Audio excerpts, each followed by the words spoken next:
Inactivate na ng 3rd Infantry Division ng Philippine Army ang disaster response units kasunod ng pagputok ng Bulkang Kanlaon.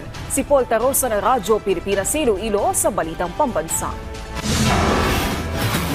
Inactivate ng 3rd Infantry Spearhead Division ang kanilang disaster response task units kasunod ng pagputok ng Bulkang Kanlaon. Ayon sa 3rd Infantry Division, nag-deploy na sila ng personnel mula 303rd Infantry Brigade at 62nd Infantry Battalion sa Canlaon City, Negros Oriental at bayan ng La Castellana sa Negros Occidental para tulungan ang mga apektadong residente at ang local government units sa kanilang disaster response operations.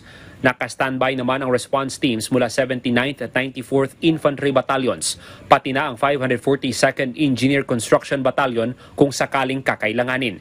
Tiniyak naman ni 3rd Infantry Division Commander Major General Marion Sison na nakatutok sila sa sitwasyon kung saan trained ang militar sa rescue operations, evacuation at pagbibigay ng iba pang humanitarian assistance.